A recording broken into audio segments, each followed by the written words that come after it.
All right, guys, what's going on? Welcome. We are live. Welcome to a brand new Poker Live podcast. My name is Joey One, aka Chicago Joey. Joined today by somebody who I don't think a lot of poker players, you can't see it yet until you talk, Ben. But this guy, I think he's got to be really unknown. I mean, I don't know many players that know who he is, but he battles against some of the best players. I think that might be true. He battles against the really good players at high stakes, heads up, no limit on PokerStars. He's been playing poker for quite a long time. I actually met him 4 or 5 years ago when he hit me up on 2+2. I was looking for a roommate in San Diego. He was like, hey, I'm interested in being the roommate. I said, cool, man, come on out. He came on out. He bum hunted heads up outside. I mean, I guess he battled sometimes, but I always thought he was just bum hunting heads up all the time, and I was degenerating it. I was degenning it up in my area, 24 tabling and breaking even and losing money and wanting to end things. And now we're here. Now Ben's one of the best heads up no one players in the world,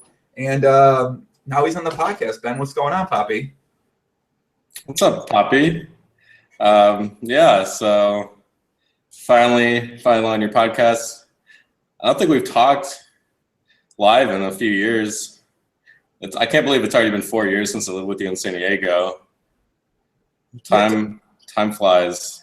Yeah, no, it's been a long time, man. It's although I was thinking about this, so even when we lived together, I feel like we were in two different worlds. Like I was we were in your own little room with Rachel, and I was fucking bum hunting. Yeah. I forgot I was dating Rachel during that time period. Yeah, I mean, I was. Yeah. Oh, yeah. We were crazy. Yeah, that's true. It was an interesting 6 months. Yeah, it was it. So, it's kind of funny. I was playing live poker at the Horseshoe the other day, and a guy at my table was a guy who used to play in my home game. His screen name was Cub Killer on PokerStars, and he sort of got to the high stakes playing heads up no limit too. And then you, my roommate, you got to playing high stakes heads up no limit too. It's quite amazing that like these few people I've interacted with in my life sort of rose through the ranks and now are playing so high. Yeah, that's funny. It's pretty incredible. I mean, so let's talk about you a little bit. For people that don't know out there, I gave a little brief rundown of you, but explain, just give like a little Cliff Notes version of yourself if you had to explain to people out there watching who don't know who you are. Yeah, my name is Ben. I moved out to San Diego, like Joe said, like 4 or 5 years ago. Kind of just to get I was originally from Missouri, so just to get the fuck out, I started doing okay at poker. Played while I was in college, built a decent bankroll, like 20 or 30K, at which point I was like, that's enough to live on for a while. So I moved out shortly after Black Friday happened, and I moved to Rosarito back in June 2011, so about 2 months after Black Friday. And I was mostly just like a bum hunting, heads up reg. Didn't battle too much back then. Played until like 2012, 2013. Back then you could bum hunt and just make tons of money. I could have. it was pretty easy. And so then at some point I started battling. Games got a little bit tougher, and 2013, 2014, it started going pretty well. And then it was really like late last year where I like just kind of started playing the higher stakes. Me and my roommate started playing 25-50 almost at the same time and just kind of crushed it pretty good. And then like I started taking shots at 5100, and then I've just been kind of like doing that for the last year, and it's been going pretty well. Definitely, I've been battling a lot of fun players, and it's made for some interesting matches. It's very swingy. I still will play like 255 Zoom when I'm bored, just because there's not enough action. And so like winning a bunch of that, then just like losing buy-ins at 5100 can be a little bit tilting. Other than that, yeah, I'm in Rosarito a lot. I hang out in San Diego a little bit. I enjoy the music scene up there. I almost went to Burning Man this week, but didn't end up making it because I'm moving and I have a lot of things to do. Like my 2014 taxes I extended until like 2 weeks ago or 2 days ago. So, but that's all done, and I'm moving, and everything's taken care of, and I'll go to Burning Man next year. So I don't know. That's some stuff. Joey, anything to add? Poppy, you did that so well. Okay, so you did that so well. I was actually reading your blog because I remember you had this old blog on Deuces Crack, so I googled it. And yeah, way back in the day. That was back when I was a Rush Poker Crusher. Yeah, you were. It was 2010 you started. I remember I used to like watch you. I used to write the blog outside in the living room, and I'd go like, I'd go check on the blog sometimes and see what happened. And then you sort of, like most poker blogs these days, you sort of fell off, and then you got back into it, and then you. I think I've done like 2 rounds of blogs, and they were both back in like 2010, 2009, and they both like lasted maybe 1 month, and then dropped off, and I haven't done one since then. So okay, maybe it's time for round 3. It might be time for round 3. So I feel like you've been pretty low key. You haven't really yeah, you've been really low key. You don't really post on 2+2 at all. You don't really. Are you really active in any sort of like community of poker? No, not really. Yeah, I kind of keep under the radar. I don't know. I just kind of like play poker, and when I'm not playing poker, I hang out with some poker players, but I'm not very active in the community, I guess. I don't know why. You're pretty active in the dog walking community in San Diego, I believe. Oh yeah. Dog walking community. You still have the big dog that used to, when I go over to your house and Buddy. Yeah, you still have. I don't know where he's at. He's around here somewhere. I think he's in the shower with my roommate. Huh. What? What? Wait, what? He's a weird dog. He'll just like always go in the bathroom when one of us is in there and just sit on the floor. Oh, I thought he was actually in the shower with your. No. Okay, so I made that sound wrong. All right, guys, we are live streaming this. We're doing this on Twitch and on YouTube. So if you have any questions, comments throughout, you can go ahead, ask them. Obviously, I got both of the questions here on Twitch. You guys can sort of see what's happening on YouTube. You get just to see the video between me here and Ben. So it's kind of like a dual look at things. For those who are on Twitch and don't know what's happening right now, this is my podcast, man. I talk to some of the best players in the world and see what makes them the best players in the world, basically. So we had Jason Moe on a podcast yesterday, and he said that he thinks that you, in the power rankings list, you might be one of the top 10, top 15 players right now. What do you think about something like that? Yeah, I'd say top 10 is probably realistic. I mean, I only won't play like 3 to 4 players, and out of everyone that I'll play, I think I have an edge on. I hope I have an edge on all of them. There might be like 1 or 2 I don't have an edge against. So yeah, I'd say top 10 is realistic. So top 10. So I guess if you're in the top 10, the 3 or 4 that you don't think you have an edge on, is that like WCG? Yeah, well, I'm just like I don't really. Well, he hasn't been on that much, but when he is, I'm waiting to battle him for a little bit longer. I mean, at this point, it doesn't really matter. Like a weird thing in the heads up community is that when people see you playing, like I've learned this from other people, talking to other people, but when people see you play other people, it like decreases your action. So like that was like kind of like a weak like excuse back in the day, like, oh, I don't want to play Doug, so it'll decrease my action. I mean, he's obviously the best. I don't want to lose a lot of money, and I want to wait till I think I'm like pretty damn good. And one of my big leaks I've had is like my entire life is I'm really lazy at studying, and I want to get into a point where I'm like continuously working on studying flops, turns, rivers, figuring out GTO strategy, and feel extremely confident in my game before I take on the very best. And then like up there with him, like I just really haven't sparred with Jungle Man at all because I just respect his game a lot. Who else? Sauce. He's probably the one I'd take a shot at next. I know Nick's taking a shot at him. And besides that, I think I'd mostly play anyone. Yeah. Okay, so is that at like 5,100 stakes, 2,550, or I guess is 5,100? So 5,100. I mostly play 2,550 now. Like my role is like 51. It's hard for me to rationalize the losses. Like I'll play it, but like if I lose like 4 buy-ins, it kind of fucks with my head for like 1 or 2 weeks. Whereas 24-50, I've gotten to the point where it doesn't affect my game at all. So I'm still like on the edge. I'm not to the point yet where I can play 5100 and not get a little bit tilted when I lose like 50K in a session. Do you ever consider selling action, or do you and your roommate? I mean, I think that's what a lot of people do if they play higher. Yeah, so I do. Like, yeah, if I play 5100, a lot of times I'm selling a little bit of action. I'll sell like between 0 and 30% or so. But yeah, it depends. It depends who's asking for the game. Depends my mood, and yeah, I haven't played 5100 in a little bit, but you know, someone sits. depending on my mood and who it is, I'll probably play.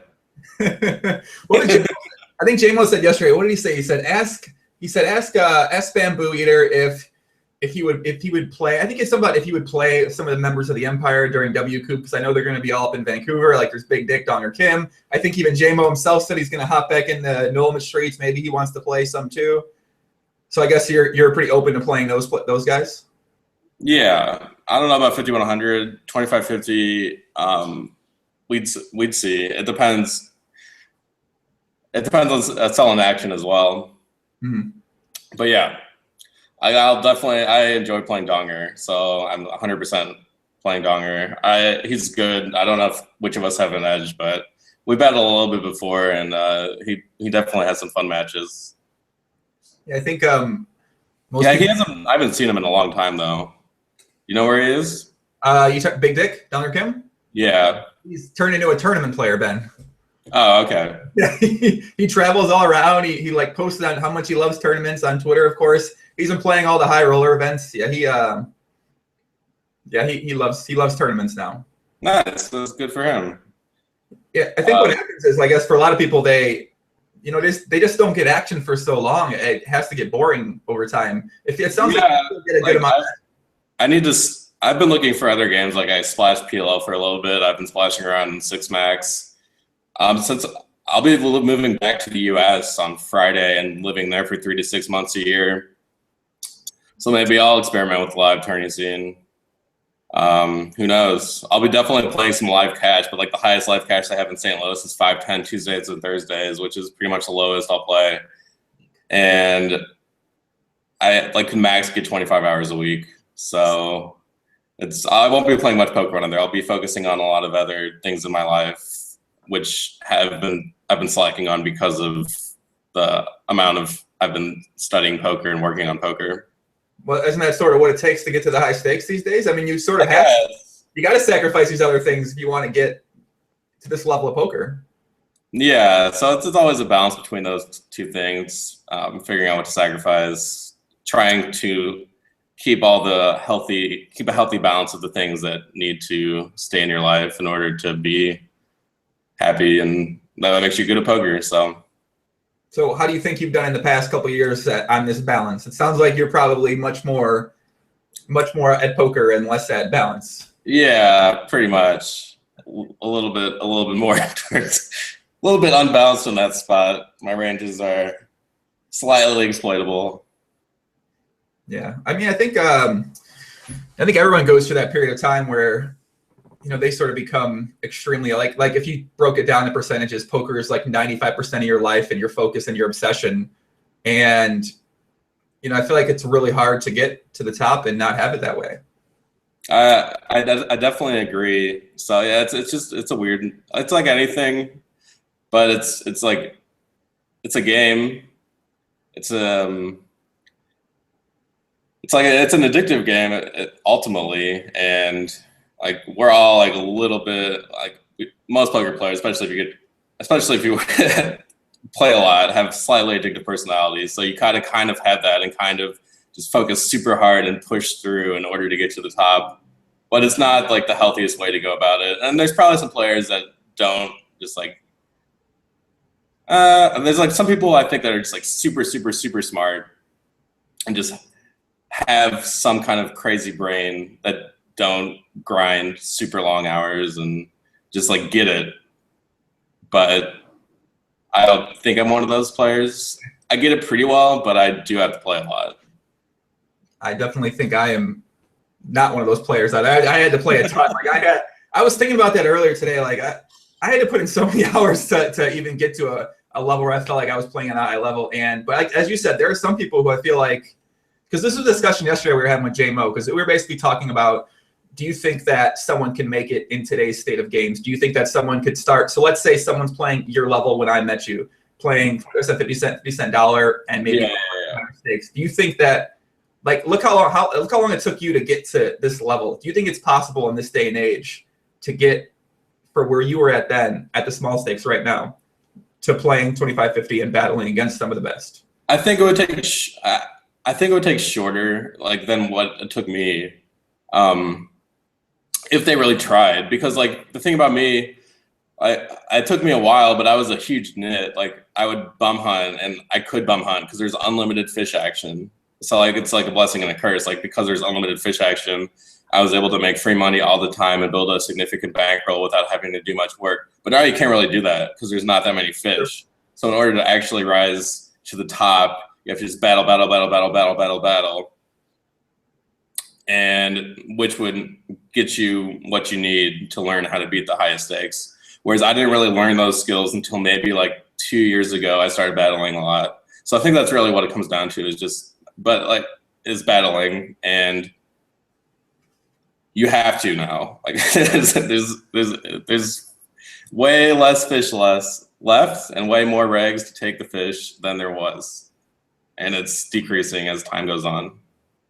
It's kind of an interesting change from before, where you could make a living and you could just sit at these tables and sit in these games and still make a living. But now I guess what you're saying is that the people who are battling earlier, I mean, this could be, I mean, for people out there watching this who are, small stakes guys, even micro stakes guys who play 20 cent, 50 cent, this could be like a breakthrough epiphany sort of moment for a lot of people out there. They're like, wait a second, I thought I wanted to make money. I thought I need to just do what I'm doing now to make money. But I mean, maybe you're going to make more money in the short term, but in the long term, you got to sort of, put your time in the streets. Like you got to battle out there to be able to. Yeah, that's pretty much what I'm trying to say. That's like maybe one of my regrets from back then. Like the free money didn't outweigh the fact that I wasn't really learning anything. I was just kind of in a holding pattern for like 2 years. So get out there and do it. Shit, man, that was they missed the thumbs up on there, but that was pretty. You missed the thumbs up here. You got the little. I mean, if you were Japan, you'd be like giving the Japanese thumbs up right there. Have you been? I guess let's talk a little bit about who you are as a type of person. So I think some people might, they see the beard and they see the hair and they might think, I don't know what they think. They might think, someone in the chat said Hacksaw Jim Duggan, which he's a WWE wrestler, and you kind of look like Hacksaw Jim Duggan. But you're a pretty nice guy. You're probably one of the nicest people I think I've met in the poker world in my life. Yeah, I'm pretty low key, nice, I guess. I'm kind of quiet. I do have the longest hair that I've had in a long time. I'm just growing it out for the hell of it. Just see how it goes. Mm-hmm. And I like having a beard. But yeah, I play a lot of poker when I'm not playing poker. Play a lot of other games. I play like Magic and Hearthstone. I like going to festivals and just listening to some good music and being around small groups and just kind of chilling. And yeah, I don't know what to say about myself. I'm at a loss.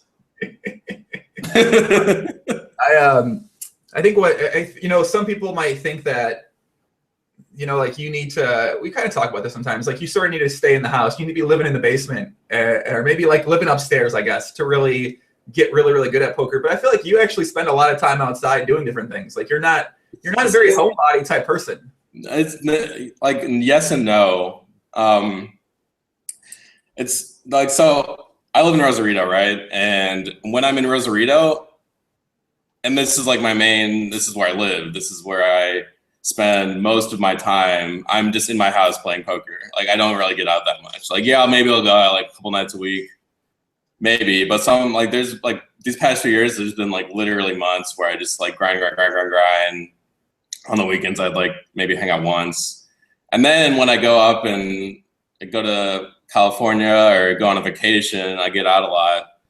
But I think having my primary residence be a spot where I'm just like stuck in that cave for so much of my time has detracted negative. It's been a negative impact on my life, which is why I'm making a decision to move back to St. Louis, make that my primary residence. So when I'm like at somewhere where I'm living, I'll have the option to like join clubs, like play kickball, I don't know, do improv, go to just like have some activities with people and make connections in my daily life.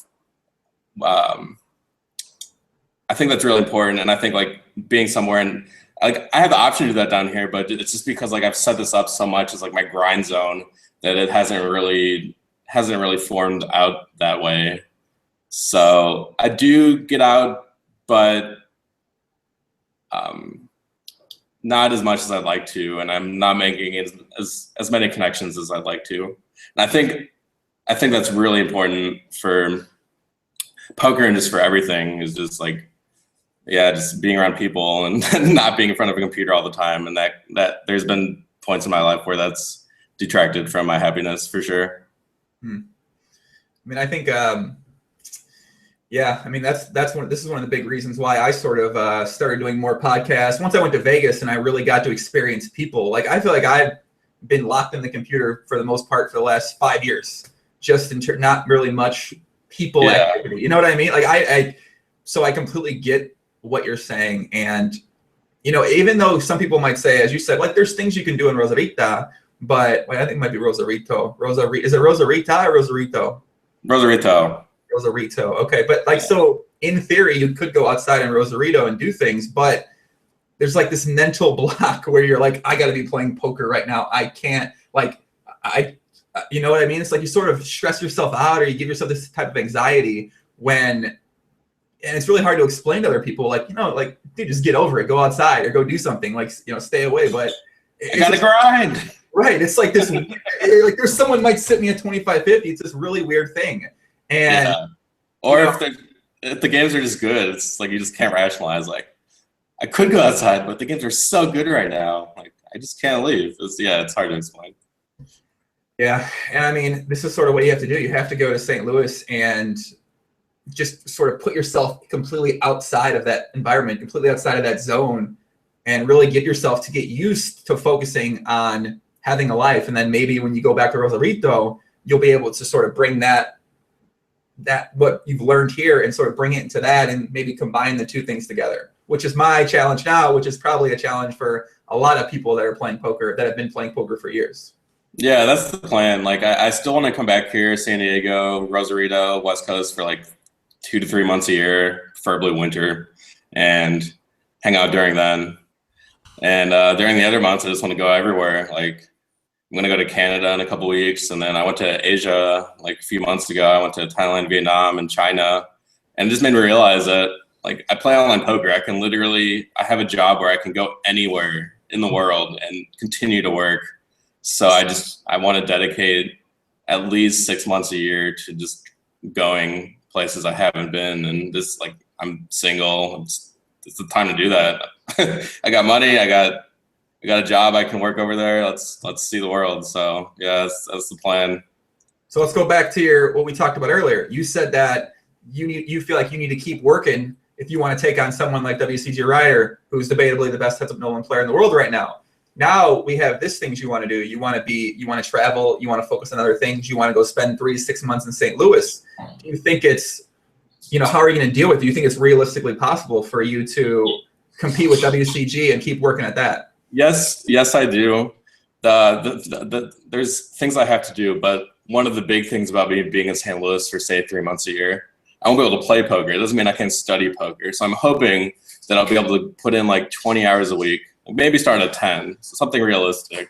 Mm-hmm. But I won't have anything to do. Like, I'll play live poker maybe, but if I can just put 20 hours a week into simple post flop while I'm in St. Louis, and study a bunch of different flops, turns, rivers, and then use all that time to study. And then by the time I get out into another country, back on the field, I think I'll have a bigger edge than if I just like played continuously.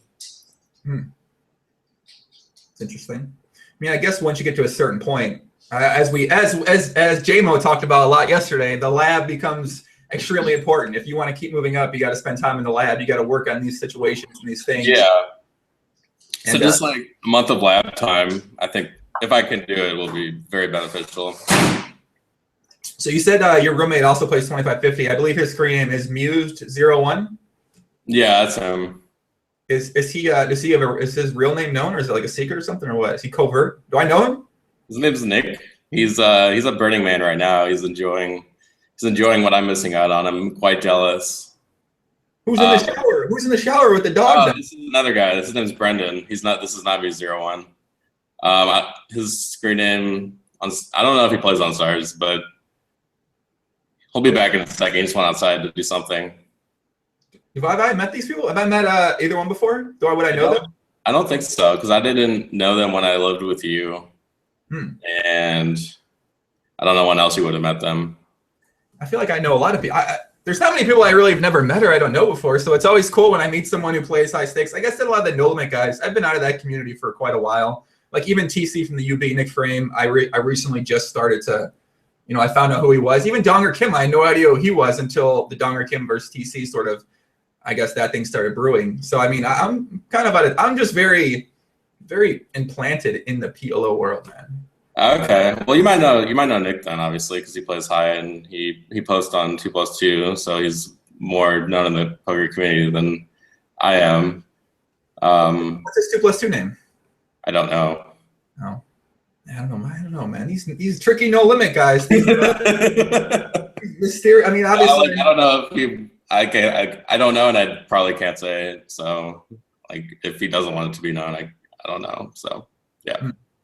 Okay. We are getting some interesting comments on actually, we're not getting any interesting comments. This is a much different vibe than yesterday. Yesterday was just like shit talking, taking shots at everybody, talking about poker's dead. Poker's dead. Do you think poker's dead? Do you think that you can still? Hell no. Like, it's okay, good. Here we go. It's not dead.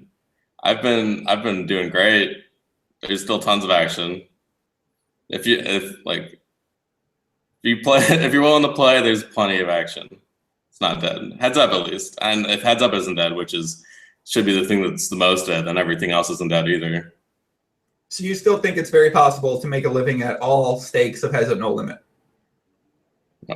I don't know about all stakes.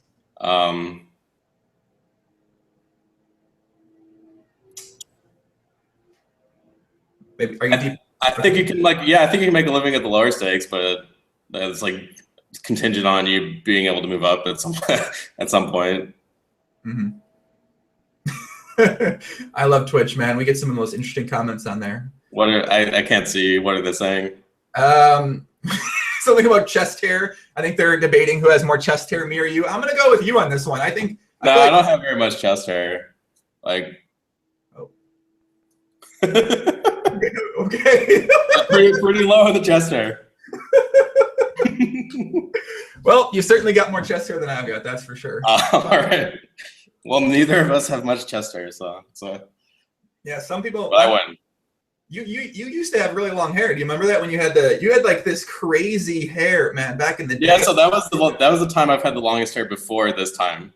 Like I've been keeping it pretty trimmed until like this year, and then I'm just like, fuck it, let's go for it again.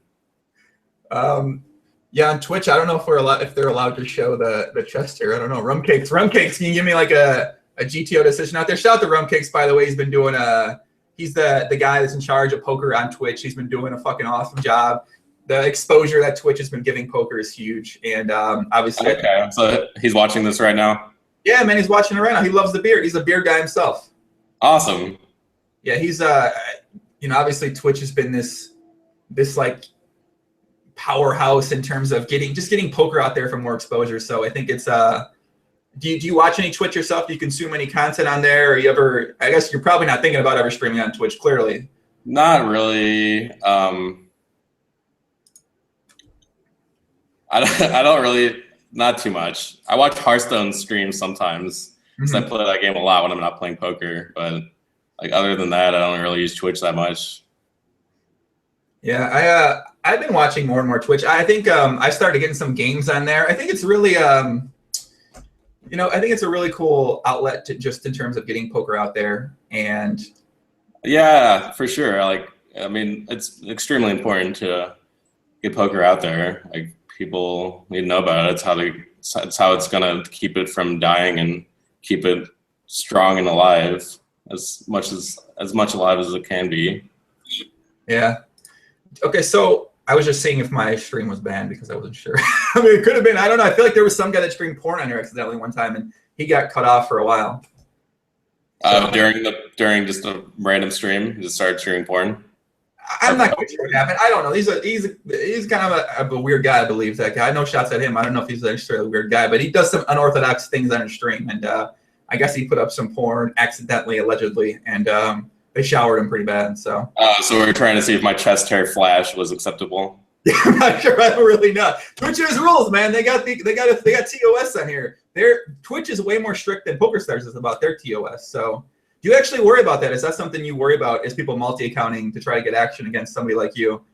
And I guess you give everybody action, but is that something you have to think about? Maybe they come in with reads and then you're completely unknown to them. No, not really. Like I said, I'll play almost everyone, and like the people I wouldn't play, I think if it's some like complete unknown stab me and start playing like super GTO, awesome poker, I'd be like slightly suspicious, but that like really doesn't happen. Like there's been like one guy who we thought maybe was multi-accounting, but like besides that, like it's pretty obvious if just like complete unknown starts playing really good. So yeah, it's not something that concerns me too much. Don't you think it should be obvious to 6-max players as well if someone comes on a fun player account or a new account and starts playing pretty well that it might be a multi-account?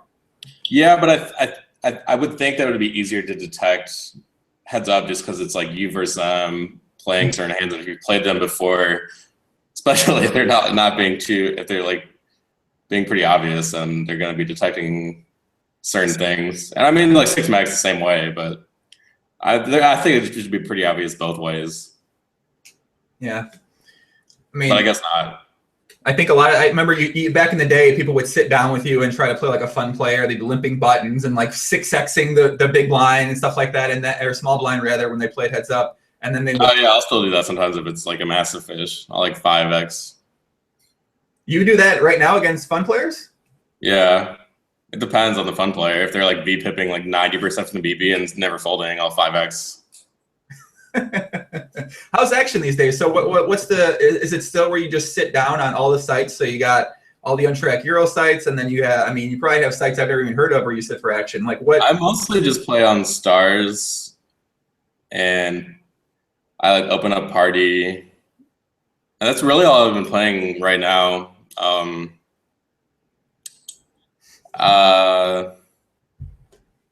There's like a couple other sites, but I'm not really as open sitting those right now. Like stars, I've just been and full tilt, I've been just like splashing around in 10-26 max games on there because sometimes I get heads up action, and then sometimes like the games are pretty good. And then I've been splashing around the 25-50 and 10-26 max games on stars when I don't get action. So between all that, like I get enough action. And most of the other sides like don't have high enough stakes. Like the highest is anywhere between like 3-6 and 5-10 on some of them, and 5-10's fine. Like I'll definitely open sit 5-10, but yeah, I don't know. I'm like want to learn a little bit of 6-max, so that's kind of where I'm at right now. So I guess it sounds like you're moving soon. What's your poker plan for the next couple months? Because obviously W Coup's coming up. You're gonna have a lot of guys that are gonna be relocating, and they're gonna be playing tournaments. They're gonna want to maybe play. What is W Coup? I'm not. What is W Coup? Oh my god! How fucking hard are you fishing right now, kid? Jesus. Are you joking me right now? What are you talking about? There are gonna be a lot of players wanting to play heads up, no limit. You don't know when W Coup is? I just don't know when it starts. I don't know if I'll be in a place where I can play. If only they had a plane where they took you to these places, man. It would be a fucking idea. September 6th, W Coup kickoff. Okay, so I'll be going to Canada. I'll be moving on Friday. So I'm going to go to Canada for like 3 weeks, and I'll be there for all of WCube. So yeah, I'll be able to play during WCube most likely. Very nice, man. Where are you going, to Vancouver? I'm going to go to Toronto. My friend lives there. It's like a 12-hour drive from St. Louis. I'm going to drive up there with my dog and hang out at his house. Why are you going to drive there for? I have a camper van that I like to travel with. Of course you have a camper van. And I have a dog, so it's easier to travel with a dog in a camper van. And then we're just going to like camp, like take a week through the countryside of Canada and camp around there. So that is why I'm driving. Well, that's a great fucking explanation for why you're driving. You're going to go camp around Canada and all. I mean, Canada's got some beautiful scenery, especially around, I mean, even around Vancouver, around Toronto, they've got some really great outdoor lake mountain type spots where you can just, you know, enjoy the outdoors. Yeah, for sure. And it's going to should be pretty good weather. I want to hit it before the winter starts, because I'm not very good at camping in the cold. I don't think many of us are. Is there anyone that's good at camping in the cold? Yeah, I mean, like 1% maybe. A couple guys, nonstop. Vernon, what's up, Vernon Puppy? And Rumcake said, "Who are you? What are some Hearthstone streams you watch?" Trump. I enjoy watching Trump. And then I'll just search random ones, but I'd usually Trump. All right. I don't know much about Hearthstone, but a lot of poker players are saying this is is it similar to poker? Or I don't know. I mean, it's just like it's just a card game. So like I enjoy playing poker because I enjoy playing games. Like I couldn't have done it for this long if I didn't at the root enjoy it as a game. So that's why when I'm not playing it, I just look for other games to outlet when I'm bored. And Hearthstone is just like a easy one. It's accessible all the time. It's fun. There's shitload of players. And it's something fun to do online when I'm not playing poker in between games. I would feel like a lot of people sort of get obsessed with Hearthstone and then they stop playing poker and stop working at poker, and then all their sort of obsession becomes Hearthstone, and then they're like, all right, how do I get better at this game? You know, and then they start, you know, it sort of can ruin I feel like that's what happens with like League of Legends or Dota or. Yeah, but I mean, like, there's not too much of a top end for Hearthstone. Like, I enjoy playing it a lot, but I know that you can't really make money. I guess you can, but the top end is so high, whereas poker, it's not as high, and I'm already so good at poker. So yeah, I mean, I play a lot, but it definitely does detract from like my studying time. But I don't think I'd be studying very much more if I wasn't playing Hearthstone. I'd probably just find something else to fill the gap. So it's not like a Hearthstone problem. It's a me finding the time to study problem. It's both. Makes sense. Shout out to Timex, by the way. Timex, Mike McDonald. I believe his friends were the creators of Hearthstone. So. Oh, okay. Yeah, and the game's been grinding. Like you know, it's funny. The game's sort of been grinding up. It started at the micro stakes, and now it's trying to work its way up to the small stakes, mid stakes, high stakes. No, dude, it's at the high stakes. They've made so much money off that game. I read an article. They're just pulling it in. It's up there. Fuck. Maybe I need to think about getting this game. Nah, I wouldn't. Maybe. Oh, they're the creators of Prismata. I'm sorry, Daniel T. I apologize. Thank you for correcting me. I apologize. Prismata. I'm sorry. What is it? What's Prismata? Prismata. So that's what I meant there because I thought the game wasn't that popular, but Hearthstone, obviously, yeah, I am a fucking gamer noob. I really am. It's kind of sick. Yeah, I don't know much about Prismata. I got to be honest with you. I could rail a game, but it was incredibly confusing. And it's a card game? Maybe not. A turn-based strategy game that borrows familiar elements from real-time strategy games, collectible card games, and tabletop strategy. I'll check it out. Okay. Yeah, Hearthstone is the third biggest game at the moment behind LOL. It's up at the nosebleeds. It has reached the nosebleeds. Okay, yeah, okay. I don't know much about. Obviously, I literally have not played any games at all. Like when my little bro's like, "You want to play some games?" I'm like, I have no idea what's happening. So I mean, I don't know. It's like it's a fun hobby. It's not ideal because ideally the time that I'm not playing poker, I should be spending more time in front of a computer. But I enjoy it. So. What's interesting is my first roommate in San Diego. The reason he had to move back home was because he spent too much time playing video games. and couldn't make it as a poker player. That was the guy that like never had a bed for the whole time he lived there. That was KKK. That was him. In retrospect, maybe not the most GTO way to sleep, but it's all right. It allowed him to have more time for video games because he probably was uncomfortable when he was on the floor. Yeah, I mean, I know Chris is doing well. Shout out to Chris, by the way, if he happens to be watching this at some point in time in life. But I think that's what happens with a lot of people is they become really, really into these games. And if they're trying to make it as a professional poker player, that really hinders their growth, their ability. And I think that's a big hurdle. I think that's probably why a lot of people have been unsuccessful at poker, to be honest with you. It's just, that's why I never played games. I stopped playing games for 5 years because I felt like whenever I did, it really got in the way of my poker focus, and I really wanted to make it at poker. And that's probably a big leak. A lot of people out there don't even realize they have now. It's a leak for me. It's not like a super leak where it's gonna stop my poker career, but I mean, we all have our little vices and leaks, and that's one of them. What other vices you got, kid? Vices. What vices can you legally I got vices of not drinking because I have slight problems with overindulging at times, and that also detracts from my win rate and my time spent at the table. I have fun, but yeah, like I just went through a 3-month stint of not drinking. Whoa. Last year I went through a 9-month one. But the times when I am not doing that, I like to party. So, yes, you do. You like to party. We obviously like the music festivals, the Burning Man scene, and how was your? I've been wanting to go to Asia, Japan, or China, but what was the experience like for you as a Westerner over there? I keep thinking that it's this glorious, like they treat you like a god, or they're like the Thai women and the Chinese women are just like, praising you because the only place that kind of felt like that was China, but I was only in China for 1 day, and China was just weird because I was the only white guy in the city I was in, and I was hanging around with my other friends who one lives there, one lives in LA. People would just like want to take pictures of me because I was white. It was but everywhere else it was like they know, like I went to a lot of touristy places. I was in Thailand. I went to these 3 islands, Koh Samui, Koh Tao, Koh Phangan, and there was like almost more white people than Asians in like Koh Samui, for example. It was very touristy. And then Bangkok, it was very touristy as well. It's nothing out of the ordinary. Like just like if they see that you're white, they just like try to get max amount of money out of you as possible. They're like, it's like they just want your money. So.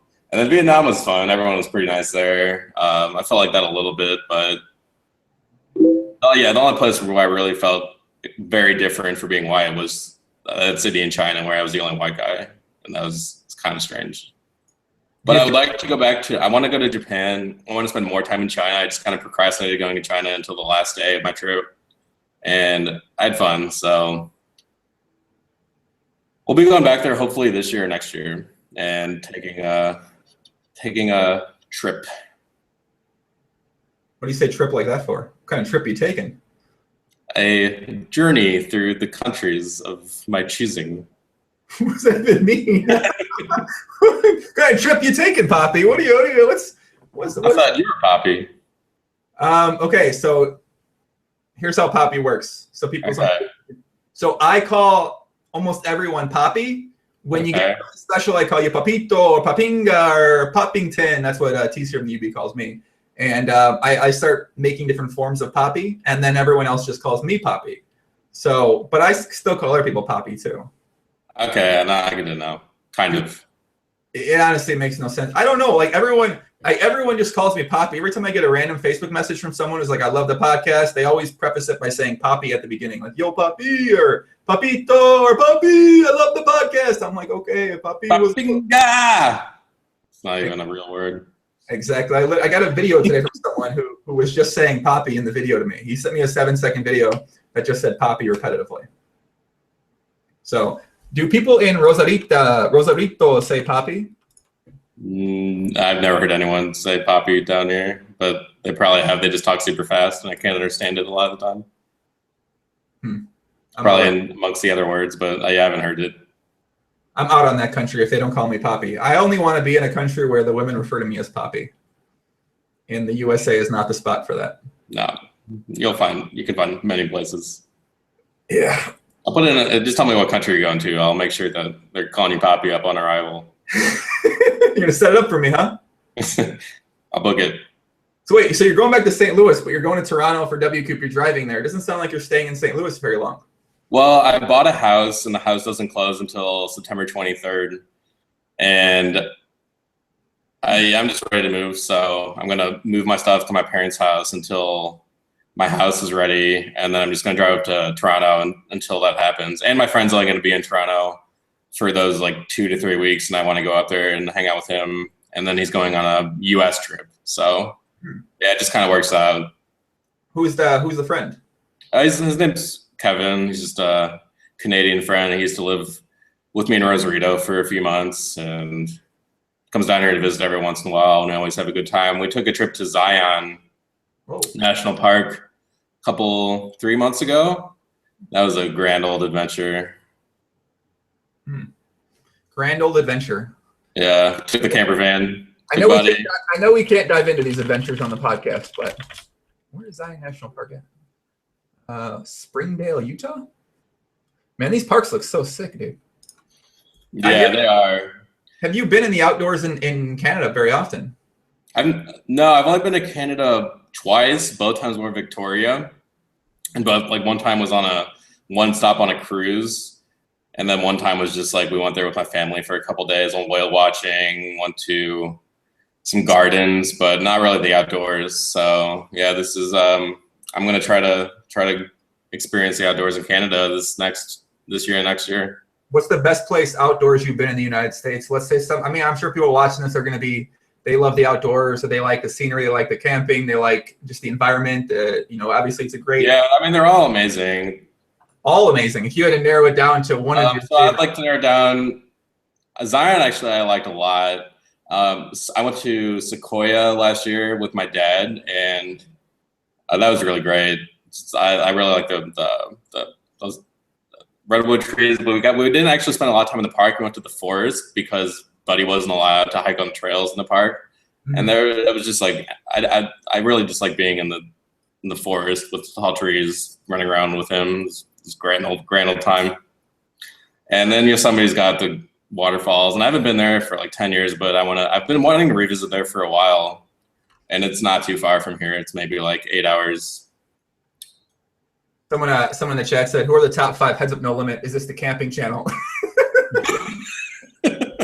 All right, we'll get back to it. Okay, so that's what the podcast is about, Puppy. So it's about poker life. So we talk some poker, we talk a little bit about life, we figure out some life GTO strategy, we figure out some life fun things to do, and we kind of touch a little bit of everything. Jason Les, what's up, Puppy? Puppy Jason, he says, Buddy says hi. I believe that might have been when Buddy started barking.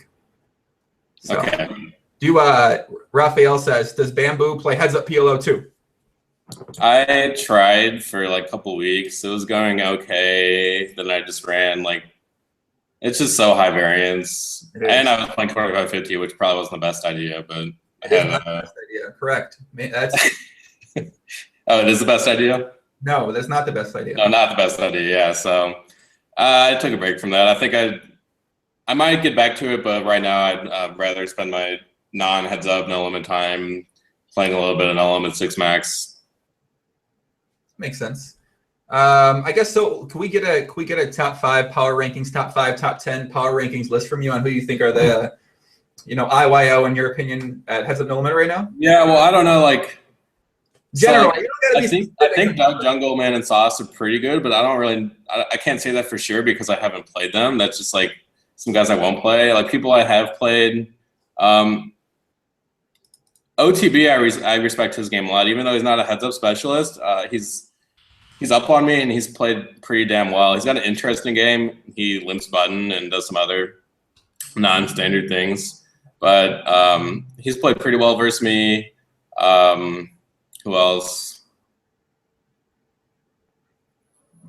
Top 5. So we got. I'll just name some names. We got Big Dick, Donger Kim, BDDK. We got who else? Sunny Black, I believe J-Mo mentioned yesterday. We got Yeah, me and Sonny have played like 5,000 hands. We played a lot. He's definitely good. something else there. What? You were gonna add something else about it. You're like, he's played a lot of hands. Yeah, he's good. He's probably he might be making his way up to like top 10 as well. He's up on me a little bit, so like we're really similar in skill level. So I respect his game.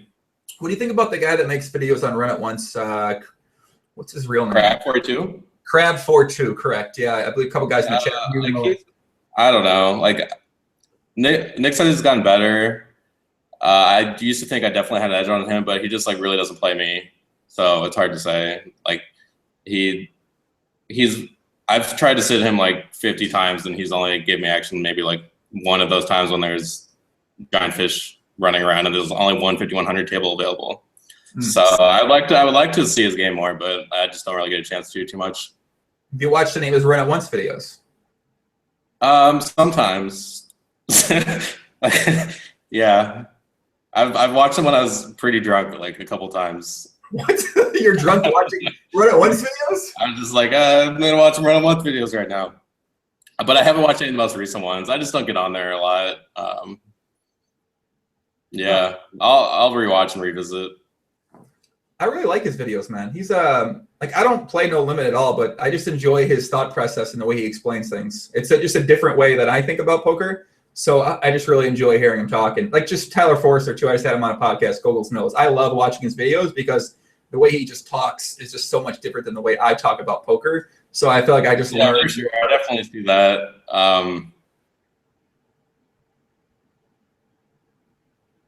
I just haven't really. I've only watched him a couple times, and for some reason it was when I was drunk. So I got nothing. Like I respect people who can get across their thoughts on poker in via a teaching way, because I suck at it. Like I'm horrible at, like I'm pretty good at poker, but if you ask me to like, I've tried to like teach people. I'm not a good teacher. Like he's a good teacher. So like that's definitely a good quality to have.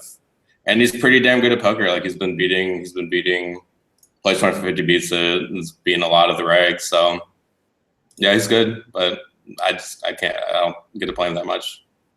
Okay, so some people said, why is your name Bambooeater? Now I know why you're Bambooeater, but why aren't you? You were there, right? What?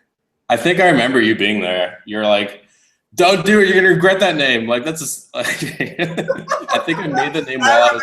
That. Yeah, you're talking about picking names. I'm like, what the fuck did you pick Bambooeater for, dude? Like the weirdest thing. You have one shot at this. You can take any name you want. I remember I did tell you that. No, because you were picking names for another site, and I was like, why would you make it the same name as your other screen names? No, I think it was Stars. I think I made, maybe not, but I thought I made my name for Stars when I was in San Diego. Yeah, I think it might have been just Full Tilt because you were big into Full Tilt, and I was always PokerStars. Yeah. It's okay. Yeah, So tell people why your name's Bambooeater. I don't know. I like pandas. Like I wore this panda shirt for our talk today, and they're just one of my favorite animals. So at the time, I was just like, Bambooeater, that sounds fun. And then obviously you can't change your stars names ever. Like my screen name on Full Tilt is I'll just out it because I already started, but it doesn't matter because Full Tilt doesn't have heads up anymore. It's MRLHITT247. The story behind that is during college, this is before I was a poker player, my friend would go up to this place called Hit Street. It's just like a little cafe, and he'd literally sit there and play poker like all day, every day. And we would nickname him Mr. L. So, and now you can't change it. So my screen name on there is because of this one guy, Mr. L, Hit Street 24/7. So, if you make screen names, they stick forever. Bambooeater, I like it's, I don't regret it. Mr. L, Hit Street 24/7. I might wish it could be something else, but no one really understands what it's for until now. So. I didn't remember that was your screen name on Full Tilt. I guess I didn't like rail you very often. I'm like, this is the most boring fucking thing I've ever seen. We had some issues on Full Tilt, and this is the original screen name. Oh. Oh, what does that mean? It means that when I moved to San Diego, I didn't have rakebacks. So I tried to get rakeback, and I won like Panda Donker under like my same name, and then they closed it. Remember, we had that, and then you had to email the You emailed full tilt guy. Yeah. I do remember that. Yeah. Oh my And god. like I was worried because I had all the money on there, and then he like got it back the next day, and yeah, I haven't fucked around with it, trying to do that since then. But I finally got raked back at some point, I guess, because they implemented Edge program. Wow, this was before. I mean, this is old. This was like, what year was it? This had to be like 2009 or 2010 or something. 2010. Yeah. This was old, where they didn't even give you rake back. Yeah. I remember that. Wow, that was because obviously now like it's so standard. Most sites just give you the percentage over time. Is that the actual Hollywood Haxton in chat? I don't think so. I don't think Hollywood Haxton. Is Hollywood Haxton in chat? Shout out to Hollywood Haxton, by the way. Have you played any with Hollywood Haxton at all? I don't think so. He hasn't been playing Heads Up recently. No Limit, right? No, he's been conquering the PLO world. He's PLO world, yeah. He's just crushing PLO now and playing, I think, live. So he's got enough money to make it. He probably doesn't get much action at Heads Up No Limit. Yeah, it's kind of hard to get action there these days, but. Do you find it easy for yourself to get action? No. Why is that? Do you think people don't think you're good, or they want like why not? You'll play everyone. Is that why? Yeah, I mean, it's like at a given time, it's out of the 10 players that are on, like normally most like they won't play me. Like I'll pretty much play whoever, but it's just like a lot of times it's hard to get action because people won't play, and then like Fish barely sit. So yeah. Makes sense. I mean, man, I'm trying to. Okay, so let's talk about back in the day when we used to live together. What do you remember about me? Because I don't remember much about that time. So like what do you remember about me in that situation? We lived together for 6 months, and I had a psychotic girlfriend at the time, and I tried to. Yeah, I remember her. She was a nice girl. She just was like not the cleanest, and had her home on the couch. Yeah, you were just like you were in your room playing your 24 tables. I remember Stall Cup would come over, and he would like play super high. He would like bum hunt super high stakes and take his laptop with him like everywhere he went. We're outside doing R.I.P. Ball Cup, by the way. Ball Cup did R.I.P. Ball Cup. Shout out to Ball Cup. Is he dead? Ball Cup passed away living in Vancouver, correct? Yeah, he went to sleep one day, didn't wake up the next day, and oh wow. I was gonna ask you because I hadn't heard about him for a long time. When did this happen? This was about a year and a half ago, 2 years ago now. About 2 years ago, yeah. Yeah. But yeah, I remember he was definitely a nice guy. Definitely a very nice guy. Yeah, Ball Cup was the man. Who was he talking about? Ball Cup, yeah. I don't want to talk too much about Ball Cup, man. Shout out to Ball Cup, man. I miss Ball Cup a lot. He's a very nice guy, and he taught me how to bum hunt, actually. So without him, I never would have went on a massive upswing because I would have just kept battling and 24 tabling. So do you remember for back in the day? Do you remember how much did I play a lot of poker then? Yeah, you were playing quite a lot of poker, and then you would do your prop bets where you'd have the webcam up and play like 24-hour PLO sessions or whatever. I always talk about those. I remember because like this was when I was in the struggle. So I was a small stakes player. You were a small stakes player, and we both had these dreams and ambitions to play the high stakes. You see the names at the top, and it's like that was sort of I think our dream at the time. I think it's pretty incredible that both of us were able to get to that point. It's kind of sick. Yeah, like it's great. It's definitely. Do you have a lot of other friends that you sort of came up with and that also made it to that level of poker? Or did you meet most of the people that you know now sort of along the way once you already got up there? No, like, so I don't hang out with a ton of other poker players, but like my roommate Nick, like we kind of rose together all the way. Like we kind of started playing the higher stakes at the exact same time, and it kind of worked out really well. And I think a big part of it was like living with him and studying together and hanging out and talking strat. So like he's one of the guys that was kind of cool just to like rise up at the same time with. So you think it's probably very GTO for people out there to have sort of a friend or a group of friends or like a group of people that they talk with and they can better themselves with, whether it's poker or life, they can study things, they can. Yeah, for sure. And like, even if it's not poker, just if you can click with someone, it's really good to live with them. And then just like, if they play the same game with you, it helps immensely. Yeah, like playing different games is kind of hard because it's kind of hard to like crossover strategy talk. Right. But yeah, if you can find someone that plays like similar stakes, similar game, I think it can help you a lot. Maybe you guys both be at the top this time next year. It might be. David asked, what do you think about our Perfumo? Our Perfumo. I've played him a little bit. I think I'm up a bit. I'm not sure, but he doesn't give me action very much at all. He gives me action more than some people, though. Like every once in a while, he'll play. He's okay. I think I have an edge. I think you have an edge over most people. Yeah. Yeah. Isn't that kind of what you need as a high stakes player to be successful, to be one? Yeah. So it's like I need to think like I can't go into a match. If I go into a match thinking I don't have an edge, I'm just like I think I'm losing like 3 BB per 100 just right there without the confidence. The confidence is just so huge. Like even if it's false confidence, I need to have that confidence in order to actually obtain. So I need to both have the confidence and have an edge. But if I don't have the confidence and have an edge, like the not having the confidence might get me into the negative so that I'm losing. So yeah. I think that's one of the big things I learned is that confidence at poker can really propel you far. I mean, and even in life, I mean, honestly, confidence in life, false confidence in anything can help it turn into real confidence too. Yeah, exactly. False confidence is better than no confidence, and it can propel you into the real confidence. You're right. Yeah, it's a good point. Jonas says it sounds much better on YouTube. Yeah, so I'm streaming this on Twitch and YouTube. I don't quite know on Twitch how to set up the system audio coming in through it without having an echo. So on YouTube, you get Ben's microphone from his end and my microphone from my end, and then on Twitch, you hear it through the speakers. So you can actually hear. They don't get the GTO sound on Twitch, but on YouTube, shout out to YouTube. They get. Yeah, I didn't even know that you could live stream on YouTube. I'm such a rookie. Yeah, most people don't stream on YouTube. YouTube is my girlfriend. YouTube is my babe. I like to show my babe love. I like to caress my babe, treat my babe right. I've learned from in the past that I can't treat my crazy girlfriends like badly sometimes, even though man, shout out to the girl.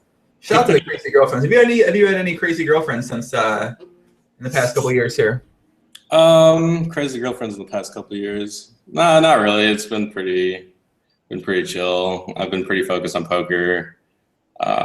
No serious relationships these past 2 years. Yeah, I think having a serious girlfriend and trying to make it at poker is a big leak. Yeah, it can hinder it, that's for sure. Like it's hard to find a girl that's like if she were to be a serious girlfriend, like to be able to give you enough space to like do what you need to do, work. Because like poker's weird. Like it doesn't feel like an office job. Like it's not like I can go to the office 40 hours a week. Mm-hmm. I feel like a lot of times girls just be like, "You're always playing poker. Like come hang out with me," and that just like, I mean, it's great. Like you have someone who you love in your life, but at the same time, you're not gonna be able to get in the hours that you would normally. So I'm waiting until I back off a little bit from poker, and maybe I'll get a serious girlfriend somewhere down the line. Yeah, I tried that, and then I ended up going on a big downswing because I had this girlfriend who I couldn't get out of the downswing because I had to hang out with the girlfriend. So I was like, and then I never sort of got past that. I never got past that barrier, and then surprisingly, I started doing really well at poker again once I broke up with my girlfriend. So. Coincidence. You win some, you lose some. It's like it was really weird thing how that worked out. When you don't have to spend 4 nights a week with your girlfriend, it turned out you do much better at poker. Very true. So, guys in the chat, we're gonna take some questions from guys in the chat. I'm sure we got some guys that have some questions. Joshua Bowman says thoughts on True Teller. It's rare to get insight on all these high stakes wizards. Sorry, say that again. I just got some food. Thoughts on? I need some food, man. I need True Teller. Give me some food, please, someone. Thank you. Yeah, True Teller. I haven't really played him too much heads up. I've played with him a little bit 6 max. Game seems really solid. Don't got too much else to say. Cody says, "What do you think of Premium Way?" Premium Way. Don't get action from. Play a little bit like on the heads up Zoom pool. I've played him a little bit at 25.50 like several months ago, I want to say. Like him and Art Perfuma are both pretty good, similar type players, I think. Okay. Fishbrain says, can we get Brendan on the stream? Brendan, come on over. Food. Hey. Poppy, what's up, Brendan? Not a lot. I got to do a shout out to my friend Anton Dimitrov. He told me he watches every episode, and he's probably the 5th, if I had to guess, best poker player in Bulgaria. And he's gonna get a kick out of me saying what's up on your show. What's the screen name, Brendan? He doesn't play on PokerStars, so he's got. I can't think of any right now, to tell you the truth, but he plays on 4 or 5 smaller sites. Is he a live player too? The name sounds familiar. Anton Dimitrov, yeah, I mean, he's relatively unknown, truthfully. Okay. So I don't think you would know who he is, but he's a very good poker player. Well, shout out to Bulgaria, by the way. We got a lot of guys out there from Bulgaria in the chat who listen to the podcast. Do you play Heads Up No Limit too? What's your game of choice? 6 max. I've been playing. Play some Heads Up No Limit. I've been playing Heads Up. I've known Ben for like 2 years now pretty well, and just through talking through things with him, I sort of started to sharing some pro tips. Yeah, and then I told him not to mention simple post flop, but he already did. So yeah, studying simple post Sometimes flop I don't listen to him. was the biggest.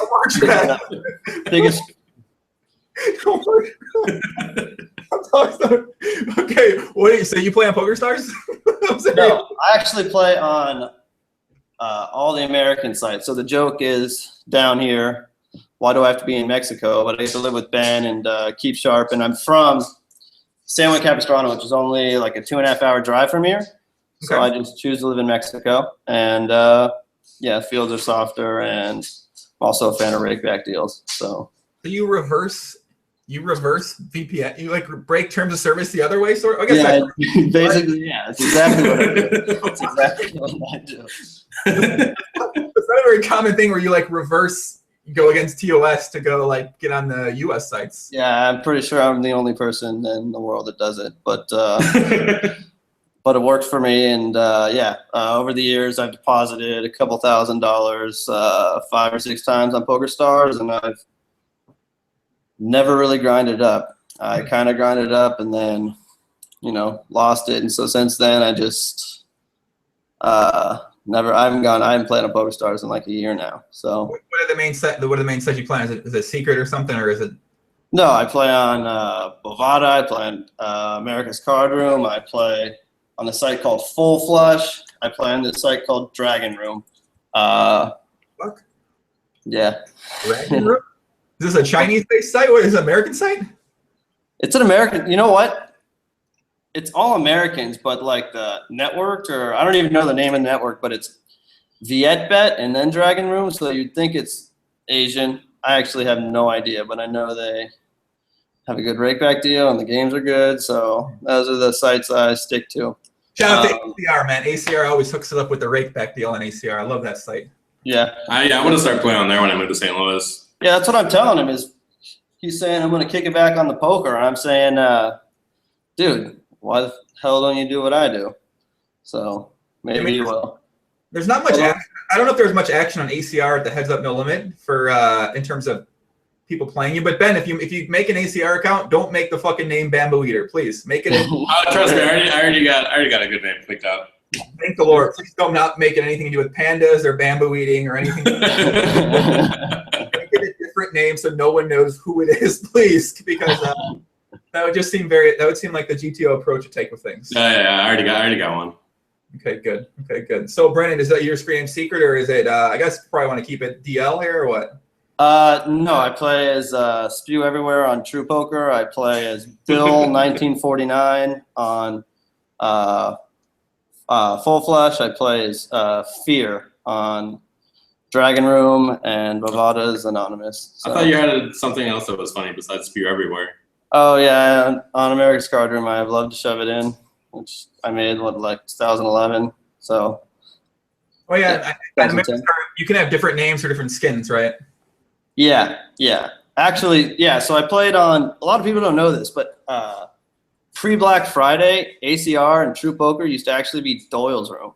And I was playing on Doyle's room, and it got bought out by whoever bought it out, and it became America's Card Room. So that's when people started joining, but it was Doyle's room, and it was almost completely dead for like a 6-month period after Black Friday. But after Black Friday, I didn't move, and you're still allowed to play on those sites. So it was sort of like I had nothing else to do except play on those sites, even though I wasn't exactly sure if I was going to get paid. So that's what I did.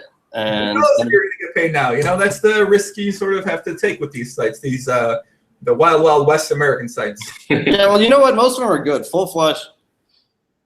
I mean, it's a small site, but they've been blowing it, and so I haven't been playing there as much. But generally speaking, the American sites are paying out super solid, and they say 1% of checks don't work. I haven't had any not work, so works for me. That's what I like here. So Ben, I guess Ben, but I guess just not much action, I guess, for Ben if Ben was gonna. Plus, it kind of gets in the way, Ben, of the event, the idea of the finding the fun in life, the kickball, the outdoor stuff. The kickball. I heard you say. Yeah, I want to like. Ben's gonna play freaking. There's kickball. like fucking kickball leagues in San Diego, but it's always so difficult to like, cause you have to commit to every day of the week, or not. You don't have to, but it's just so hard. Not living there, like living somewhere where I can have a kickball league, and that's gonna be fun. I miss playing like something like that, like kickball. I don't know, any variety of outdoor sports where I don't have to have too much coordination. Like I just have to put my foot next to a big ass ball and could get some distance. I'm not very coordinated. It's definitely not that coordinated. You do know winter is coming, right, Ben? So in terms of living in St. Louis, it's going to be fucking terrible to live there when it's winter. Yeah, I'll probably be in Rosarito when it's winter. Which hair game is more GTO, mine or Ben? I mean, Ben's is cool if you like the surfer look. I think he's got the. I mean, I like to do the wet look like that sometimes. He just got out of the shower as well. So mine's just it's too long. It's like a weird long right now. Whereas if I don't put it back, it just is like down to like here, and I just can't see. So I just gotta try to like slick it back as much as possible. So hey, who's that? Who just came? Who walked in? My friend Jordan. I like that hat game he's got going on there. Look at the little top hat GTO. You're live on YouTube and Twitch. What's up? What's up, puppy? What's your you play? What game do you play? What game does he play? He plays sit and goes and spin and goes. Oh no, not spin and goes. Not spin and goes. Okay, spin and go. I don't know. I'm just learning about these spin and go and the spin and go world. It's it's a very different world than I'm used to. Yeah, I've played like maybe 5 spin and goes total.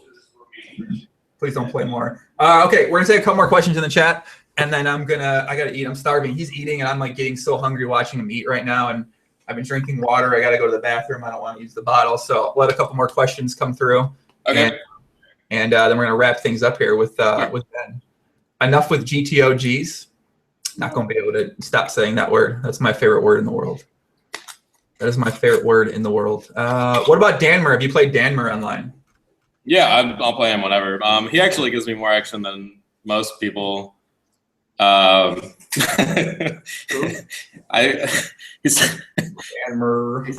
sent me like 6 tables Zoom last night, and it was like I felt bad because I was trying to plug in my computer, and then I DC'd and it was taking forever. And he's like, I'm on E, and then he's like, you're playing too slow, and then quit them all. But yeah, he's a weird funny guy. But yeah, he's played me like 2020, he's played me like 25-51. So he plays me at the Zoom tables a little bit. Someone said, how did you improve your heads up game? I think that's basically battling and a lot of battling, and then studying some simple post flop and other GTO programs. Sorry to interrupt. Simple post flop single-handedly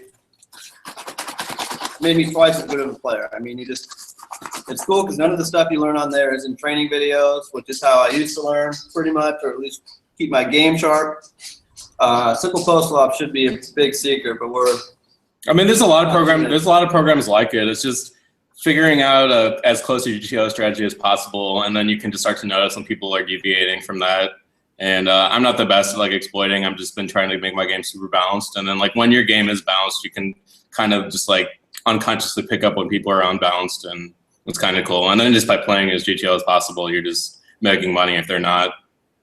I might need to get an affiliate deal with this site, man. Simple. I already got my PLO super program affiliate deal lined up here. I'm thinking about this affiliate world. I just learned about this affiliate deals, and some people, how much money they make on these affiliate deals is kind of just sick. through like advertising programs like that. Yeah, like, well, I guess through rakeback sites and through advertising different programs and stuff. Oh yeah, like I know people make JLOs from like advertising rakeback. Yeah, I mean, there's this weird guy I'm friends with on Skype that has like super affiliate rakeback deals set up with every single site in the fucking world. What's his name? I don't want to just call him weird, so I don't want to like say his name on here. I'll say after we're done. Okay. But yeah, I'm sure you know who he is. But yeah, I now that I start thinking about it, these guys must make a lot of fucking money in these affiliate deals. It's like what their full-time job is, just getting these people money. And like this guy sort of helped me get scammed out of money on Muchos Poker because he obviously suggested Muchos Poker and helped me get money on there. So I don't have the fondest memories of him, but. Yeah, you know what? I took the same deal from. Whatever happened to Muchos? I did Muchos too for a little bit. They took the money, man. They took the money. They showered. That was it. They took your money and they shut down. That was it. Get out of here, right? Wow. It was very fucking sad. Did he follow up with you on it? Or no. Talk about it later. Yeah. Yeah, so now it sort of turns me off to the whole idea of, so that was my first experience with like an affiliate person who sort of helps you out. And I was like, fuck this shit. Like I'm not doing this anymore. And now I'm learning more about affiliates and I'm like, that might be maybe I should be on the other end, yeah. Right. Nuno says, what do you think about Educa Poker? What is it? Educa Poker? I haven't played him. I've tried to play him a couple times this year. He didn't give me action, and then before that, I wasn't giving him action. So it just like never been an overlap time.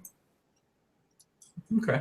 You guys, anything else you want to add? Do you have anything else you want to ask me or anything you want to say? You or Brendan? Thanks for letting me squeeze into the podcast. And yeah, I've watched a few, loved them all, so I'm stoked to be in one. Sweet. Thank you, Brendan, for coming on. I like having people I've never met before on the podcast, get to know them. And I feel like with Ben, I really want to have Ben on because, you know, he's rising through the ranks and literally no one really knows who he is. And outside of a couple of Americans. Yeah, it's good to get my face out here. Now you guys can see a face when you're sparring with Bambooeater, and it'll be good. You can imagine my beard, my long hair when I take your money. All right, guys, we're gonna wrap it up. I'm gonna be back tomorrow, 3 p.m. Eastern. So I'm trying to have more women on for you guys because I know you guys like women. I'm gonna have a girl on, or she's more of a woman. She's a professional woman. She's currently #1 in the GPI she's the current #1 female on the GPI tournament player. Obviously tournament player, you know, LOL, whatever. But her name's Esther Taylor Brady, and I have her on tomorrow. She's Asian, and you guys will like her. She said I met her in a pool in Las Vegas during Brian Hastings' birthday party, which is a very weird place to meet someone. And she gave me this hat. I don't know she gave me this. Where the fuck did the hat go, man? I don't know where the hat went, but it's like a top hat like the other guy that just walked in there. So just wear it on the next podcast. You can wear it when you're interviewing her. Or where? Oh, there it is. No, it's not a very GTO hat, especially with the hair. You know, look at this hat. Kind of go. Yeah, it works. The hair up. All right, guys. Ben, thanks so much for coming on, Poppy. Thanks for having me. Brendan, thank you for coming on as well. And we'll get maybe we get a checkup. Maybe we'll get a checkup with you, Ben, in the future. See how you're doing. Wish you luck playing heads up, and wish you luck battling the people in the streets and overtaking WCG. For sure. Guys on Twitch, she's told me she's a professional woman, so yeah, that's what I gotta say. All right, guys on YouTube, shout out, much love, we're done. And on Twitch, I'll be doing it for a little bit longer. That's it. Peace.